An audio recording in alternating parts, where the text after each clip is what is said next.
Ibaloy's past is shrouded in mystery.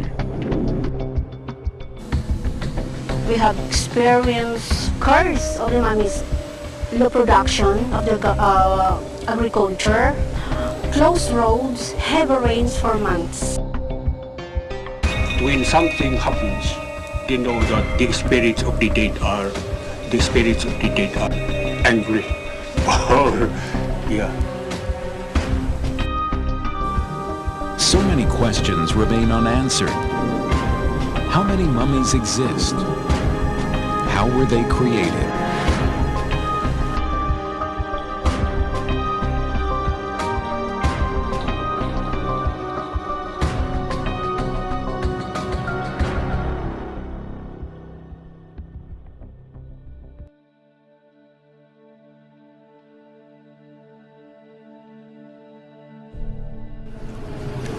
As one of the municipalities of Benguet Province in the Cordillera Mountain Range, Cabayan is recognized as the center of Ibaloy culture. The Ibaloy or Nabaloy are a subgroup of the Igorot, the indigenous people of the Cordillera region.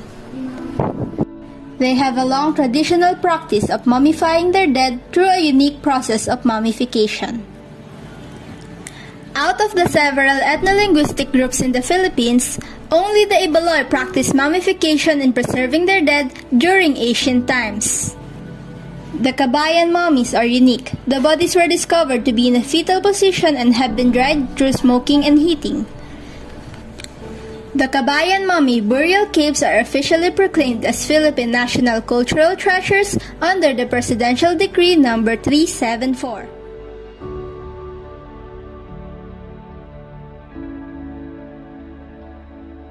The site represents the long history of the Ibaloy people and their cultures and traditions. Scientists believe that the fire mummies or the Cabayan mummies were created by the Ibaloy between 1200 and 1500 CE in 5 towns in Benguet and buried in caves. Individuals from the higher societal stratum of the Ibaloy of Cabayan used to be mummified through ritual process over a long period of time. The entire process of mummification used salt and lots of herbs and then set under the fire, which may take up to 2 years. When the body is finally rid of its body fluids, the mummy is placed inside a pine wood coffin and laid to rest in a man-made cave. Although mummification is no longer practiced among the Ibaloy people of Benguet Province, the tribe today considers the Cabayan caves to be sacred territory and performs rituals in the area.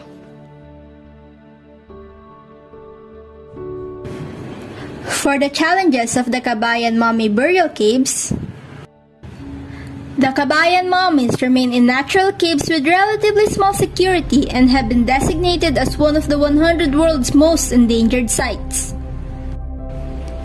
The Cabayan mummies have been known to the local communities for hundreds of years. However, when it was uncovered in the early 20th century by the people in the West, many of them were stolen.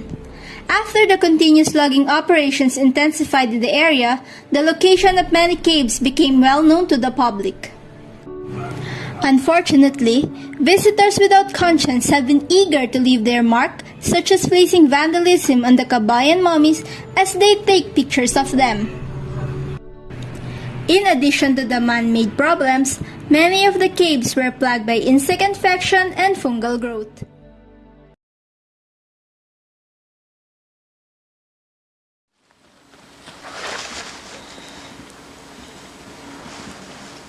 The search for mummies continues on the mountainside below, in another cave.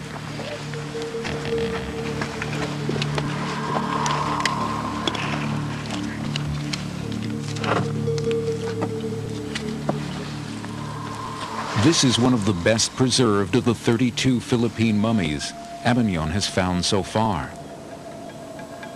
Look at the preservation on the tattoo. That's amazing.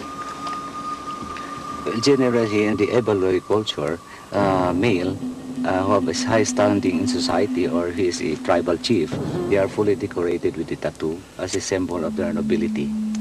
And that's all over, all on their legs, Yes, on their all of the shoulders, legs, on the including back, at the on their back, hands, yeah. it's everywhere. Avignon brings out the mummy's companion. a tiny boy. An infant's skin is so fragile that to be this well preserved is amazing. Now, was this in the coffin with the adult male? Yeah, it is. It goes in one coffin. One in coffin. Fact, there's another one. There are 3 in one coffin. 3 in one coffin. We suspect that's the... Avignon believes they were a family. Maybe a family. Maybe a family. That's what we suspect. Now, we should be able to tell how old that child is. These look like baby molars, the teeth that the child would eventually lose. But those are baby teeth. Trevathan estimates the child is 5 or 6 years old. Avignon has found what appears to be a perfectly preserved family with no obvious signs of illness. He speculates that perhaps an epidemic, like cholera, swept the region.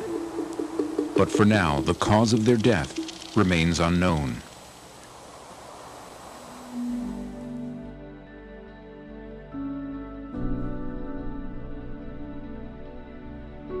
The Ibaloy tribe has a unique process of mummifying and is the only practice that is likely similar to the mummification of ancient Egypt. Some of the Ibaloy people still remember the step-by-step process of mummifying, which is great advantage to revitalize their vanished tradition. The Ibaloy tribe is the only people who practices mummification and can uniquely preserve the skin, tissues, as well as the internal organs. Through further updating development plans associated with preservation and management efficiency, the site could be part of UNESCO World Heritage Site in the future.